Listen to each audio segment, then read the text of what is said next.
Hello hi, welcome to my channel. കുറേ കാലമായി ഈ ഒരു പൗച്ച് ഇവിടെ ഇരിക്കൽ തുടങ്ങിയിട്ട്. നമ്മൾ പാസ്പോർട്ട് ഓഫീസിൽ നിന്ന് പണ്ട് പാസ്പോർട്ടൊക്കെ വാങ്ങുമ്പോൾ കിട്ടുന്നതാണ്. അത് ആ പെട്ടിയിൽ ഇരുന്ന് അതിൻ്റെ ടൈം കഴിഞ്ഞിരുന്നു. അപ്പോൾ ഞാനിങ്ങനെ ഓരോന്ന് ചെയ്ത് അപ്പോൾ എന്തെങ്കിലും അത് കവർ ചെയ്തിട്ട് ഒരു ഡയറി പോലെയോ അല്ലെങ്കിൽ നമ്മുടെ ടു ഡു ലിസ്റ്റിൻ്റെ ഒരു പൗച്ച് പോലെ എന്തെങ്കിലും ആയിട്ട് യൂസ് ചെയ്യാമെന്ന് കരുതിയിട്ട് ഞാനത് എന്ത് ചെയ്തു, നമ്മൾ സാധനം കൊണ്ടുവന്ന കവറില്ല അങ്ങനത്തെ ഒരു കവർ എടുത്തു. ആക്ച്വലി നല്ല മടങ്ങാത്തൊരു കവറാണ്, കുറച്ചൊരു കട്ടിയുള്ളത് വേണമായിരുന്നു. ഞാൻ ഇതാണ് എടുത്തത്. എന്നിട്ട് ഞാൻ ജസ്റ്റ് അപ്പുറം ഫെവിക്കോൾ വെച്ചു. അങ്ങനെ പൊടിഞ്ഞ് പോരുന്നുണ്ട്. നമ്മൾ ഈ ഒരു തുണി പോലത്തെ കവർ വെക്കാൻ തന്നെ കാരണം ഇതിൻ്റെ ആ ലെതറാകെ പൊടിഞ്ഞു പോന്നിട്ടാണ്. പിന്നെ ഇത് പണ്ട് എല്ലാ പാസ്പോർട്ട് വാങ്ങണതിന് കൂടെ ഉണ്ടായിരുന്നു. ഇപ്പം അങ്ങനെ ഞാൻ കണ്ടിട്ടില്ല. കുറേ കാലമായിക്കണം ഇവിടെ അൽമറയിൽ ഇരിക്കൽ തുടങ്ങിയിട്ട്. അങ്ങനെ ഞാനത് പിന്നെ നമ്മൾ കവർ ചെയ്തു. ഇപ്പോൾ പിന്നെ അതിൻ്റെ എഡ്ജൊന്നും ശരിയായിട്ടില്ല. നമ്മൾ എഡ്ജ് ജസ്റ്റ് ഒന്ന് ട്രിം ചെയ്ത് കൊടുത്തിട്ട് അവിടെയും കൂടിയും നമ്മുടെ പശ വെച്ചിട്ട് ഒട്ടിക്കുന്നുണ്ട്. കുറേ ആയിക്കണ് വീഡിയോസൊക്കെ ഇട്ടിട്ട് ഓരോരോ യാത്രകളും തിരക്കുകളൊക്കെ ആയിട്ട് പോയതാണ്. എനിക്ക് എന്താ ഒരു വീഡിയോ ഇട്ടാൽ അപ്പം ഒന്ന് രണ്ടാൾക്കാരൊക്കെ ഇടും. അങ്ങനെ ആണ് ഉള്ളൂ. അപ്പോൾ കാണുന്നവരൊക്കെ സബ്സ്ക്രൈബ് ചെയ്യുക. അങ്ങനെ ഞാൻ ഇതിന് ട്രിം ചെയ്തതിന് ശേഷം കുറച്ചൊന്ന് ഫാസ്റ്റ് ആക്കട്ടെ കേട്ടോ. ഞാൻ അതിൻ്റെ എഡ്ജൊക്കെ ഒന്ന് ട്രിം ചെയ്ത് കൊടുത്തു. അങ്ങനെ ആ ഭാഗമൊക്കെ ഒന്ന് ഗ്ലൂ വെച്ചിട്ട് ഒട്ടിച്ചു. ആക്ച്വലി ഇത് പിന്നെ ട്രാവൽ യൂസേജിന് ഇപ്പം അങ്ങനെയുള്ള പൗച്ചുകൾ ധാരാളം പേരെഴുതിയിട്ടൊക്കെ കാണലുണ്ട്. മുന്നേ അങ്ങനെ കണ്ടിട്ടുണ്ടായിരുന്നില്ല. ഇല്ലാത്ത സമയത്താണ് ഇങ്ങനത്തെ പൗച്ചുകൾ ഇവിടെ കണ്ടിരുന്നത്. അപ്പോൾ ഞാനത് എന്ത് ചെയ്തു, അങ്ങനെ ജസ്റ്റ് ഒന്ന് ഇതാക്കി ഇത്തിരി വെയിറ്റ് വെച്ച് കൊടുത്തു. അപ്പോൾ ഇതൊന്ന് ഡ്രൈ ആവാൻ വേണ്ടി ഞാൻ വെച്ചു. ഇപ്പോൾ ഡ്രൈ ആയിട്ടുണ്ട്. ഇനി നമ്മൾ പേസ്റ്റൽ കളേഴ്സാണ്. ഒരു പീച്ച് കളർ, ലൈറ്റ് പീച്ച്, പിന്നെ ഒരു സ്കൈ ബ്ലൂ, പിന്നെ വൈറ്റ്, ഈ കളേഴ്സ് കൊടുക്കാമെന്നാണ് കരുതുന്നത്. യെല്ലോ അതിലുണ്ടല്ലോ, അപ്പം 3 കളേഴ്സ്. പിന്നെ ഞാൻ ബ്രഷ് അതുമ്പോൾ തൊട്ടപ്പോൾ എനിക്ക് മനസ്സിലായി യെല്ലോ വേറെ ഇട്ട് നിൽക്കുന്നു. അപ്പോൾ അങ്ങനെ ഞാനൊരു സിഗ്സാഗിലുള്ളതൊക്കെ ആയിരുന്നു എൻ്റെ മൈൻഡിലുണ്ടായിരുന്നത്. പക്ഷേ ഈ ക്ലോത്ത് അതിന് പറ്റിയതല്ല. അപ്പം അത് കാരണം അങ്ങനെ ഡ്രൈ ആയതിൽ ഞാൻ വീണ്ടും കളറ് തുടങ്ങി. ഫസ്റ്റ് ആദ്യം ഒരു സിഗ്സാഗാണ് ഞാൻ ഉദ്ദേശിച്ചത്. പിന്നെ ഈ ബ്രഷ് കൊണ്ട് എൻ്റെ ആ സിഗ്സാഗ് വരുന്നില്ല.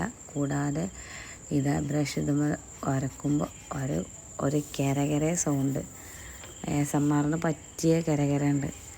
അപ്പോൾ അങ്ങനെ അത് ഞാൻ ഇതാക്കി.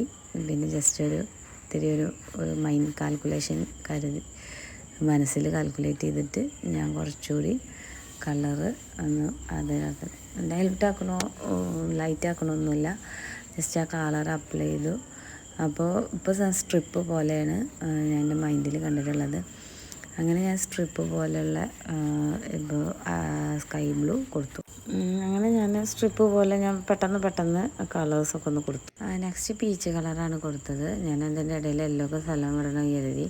പക്ഷേ ഞാൻ അത് ചെയ്തില്ല. ഞാൻ പിന്നെ ഫാസ്റ്റായിട്ട് മറ്റേ കളറ് കൊടുത്തു. ഉച്ച സമയമായതുകൊണ്ട് ഫോക്കസ് ആവണില്ല, ഫുള്ള് കൈയാണ് ഫോക്കസ് ആവണത്.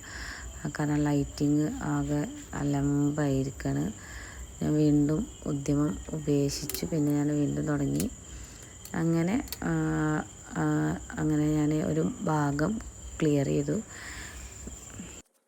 വൈറ്റ് കളർ കൊടുക്കുമ്പോൾ എനിക്ക് വൈറ്റും പീച്ചും കൂടി മനസ്സിലാവണുണ്ടായിരുന്നില്ല യെല്ലോയിൽ. അപ്പോൾ എന്തായാലും ഞാൻ ഉദ്ദേശിച്ചത് പോലെയൊക്കെ ഞാൻ കൊടുത്തു. അങ്ങനെ ഞാൻ നെക്സ്റ്റ് ഭാഗം പെട്ടെന്ന് കംപ്ലീറ്റ് ചെയ്തു. അങ്ങനെ അത് കഴിഞ്ഞിട്ട് ഞാൻ നല്ലോണം ഒന്ന് ഡ്രൈ ആവാൻ വെച്ചു. ജസ്റ്റ് പുറത്തൊന്നുമല്ല, ഞാൻ അവിടെ തന്നെ കൈ തൊടാത്ത ഒരു ഏരിയ കണ്ട് അതിൽ വെച്ചു.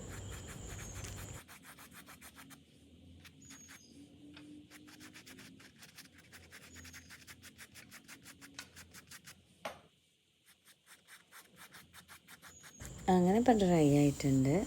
ഇനി ഡ്രൈ ആയതിൻ്റെ മുകളിൽ ഞാൻ നമ്മുടെ ക്യൂട്ട് സ്റ്റിക്കേഴ്സ് ഉണ്ട്. അപ്പോൾ ആ സ്റ്റിക്കേഴ്സ് ഓരോന്ന് ഞാൻ 2 കളർ തീമിലെടുത്ത്, ഒരു പീച്ച് കളർ തീമും സ്കൈ ബ്ലൂ കളർ തീമും എടുത്തത്. രണ്ടും സ്റ്റിക്കേഴ്സും 2 തീമാണ്. ഒന്ന് ബുക്സും കാര്യങ്ങളും ഉള്ളതാണെങ്കിൽ ഒന്ന് ഫുഡാണ്. അപ്പോൾ എന്തായാലും രണ്ടും മിക്സ് ചെയ്തിട്ട് ഒട്ടിക്കാൻ വേണ്ടിയിട്ട് തീരുമാനിച്ചു. അങ്ങനെ ഞാൻ മിക്സ് ചെയ്ത് ഒട്ടിച്ചു. അങ്ങനെ സ്റ്റിക്കേഴ്സ് ഓരോന്നായിട്ട് ഒട്ടിച്ചു. അങ്ങനെ എന്താ അതിങ്ങനെ ഒട്ടിച്ചതെന്നൊന്നും എന്നോട് ചോദിക്കരുത്. കാരണം റാൻഡമായിട്ട് ഞാൻ ഒട്ടിച്ചത്. അതൊന്ന് ഫില്ല് ചെയ്ത് കൊടുക്കുക എന്നുള്ള ഒരു കാൽക്കുലേഷനിൽ എന്തോ ഒരു ചൈനീസ് എഴുത്ത് എന്താണ് ഉദ്ദേശിച്ചതെന്ന് അറിയില്ല. അങ്ങനെ ഞാനത് ഒട്ടിച്ചു. അങ്ങനെ ഒരു ക്യൂട്ടി. അങ്ങനെ ഞാൻ ഈ ഒരു പൗച്ച് എന്തിനാണ് ഉപയോഗിക്കാൻ ഉദ്ദേശിച്ചത്, ചെറിയ നമ്മുടെ ചെറിയ കയ്യിലുള്ള ടു ഡു ലിസ്റ്റിൻ്റെ ഒരു ബുക്ക് ഉണ്ടാവുമല്ലോ. അപ്പോൾ ആ ഒരു ചെറിയ ബുക്ക് ഇതിൻ്റെ ഉള്ളിൽ കൊടുക്കുന്ന തരത്തിലാണ്.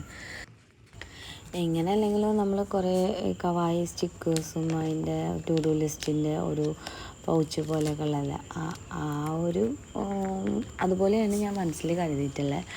അപ്പോൾ ഞാൻ സ്റ്റിക്കേഴ്സ് ഓരോന്നായിട്ട് ആദ്യം ഞാൻ കരുതിയത് മിനിമലായിട്ട് 1-2 സ്റ്റിക്കേഴ്സാണ്. അപ്പോൾ നോക്കി നോക്കുമ്പോൾ എൻ്റെ ഈ കളർ ചെയ്ത് ഈ ക്ലോത്ത് അത്ര ഒരു ഭംഗി തോന്നുന്നില്ല. അപ്പോൾ ആ ഒരു കളർ ചെയ്തതിൻ്റെ ഒരു അപാകത ഫുള്ള് മറക്കണമല്ലോ. പിന്നെ ഫെവിക്കോള് ഞാൻ അതിലിങ്ങനെ ജസ്റ്റ് സ്മഡ്ജ് ചെയ്യുകയാണ് ചെയ്തത്.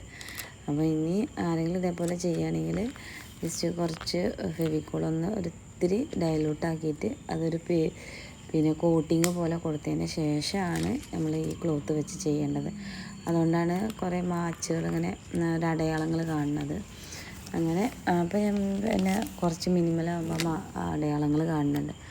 അപ്പോൾ ഞാൻ എന്ത് ചെയ്തത്, ഫുള്ളായിട്ട് 1 ഇഞ്ച് സ്ഥലം പോലും ഇല്ലാതെ എല്ലായിടത്തും ഞാൻ സ്റ്റിക്കേഴ്സ് വെച്ചു. സ്റ്റിക്കേഴ്സ് ഫുഡ് എന്നുള്ളതും പിന്നെ അതേപോലെ സ്റ്റേഷനറി ബുക്സും കാര്യങ്ങളായിട്ടുള്ളതുമായിരുന്നു ഉണ്ടായിരുന്നത്. അങ്ങനെ ഞാനത് കംപ്ലീറ്റ് ചെയ്തു. അങ്ങനെ ഞാൻ സ്റ്റിക്കേഴ്സൊക്കെ കൊടുത്തു. അതിന് ശേഷം ഞാൻ ജസ്റ്റ് പൗച്ചൊന്ന് നിങ്ങൾക്ക് വേണ്ടിയിട്ട് പ്രസൻറ്റ് ചെയ്യാൻ വേണ്ടി ഞാൻ നോക്കി. അപ്പോഴാണ് ഞാൻ ഒരു സത്യം തിരിച്ചറിഞ്ഞത്. അത് ഞാൻ തിരിച്ചിട്ടാണ് ചെയ്തിട്ടുള്ളത്. അപ്പോൾ ഇനിയിപ്പോൾ എന്താ ചെയ്യുക, ഇപ്പം ഇനി ഇങ്ങനെ ഇരിക്കട്ടെ, പിന്നീട് ഞാനത് റെഡിയാക്കാം എന്നുള്ള മനസ്സിൽ ഞാൻ എന്ത് ചെയ്തു. അങ്ങനെ അപ്പോൾ ഇത്രയേ ഉള്ളൂ. വീഡിയോ ഇഷ്ടമായെങ്കിൽ ലൈക്ക് ചെയ്യുക, സബ്സ്ക്രൈബ് ചെയ്യുക, കമൻറ്റ് ചെയ്യുക. Thanks for watching.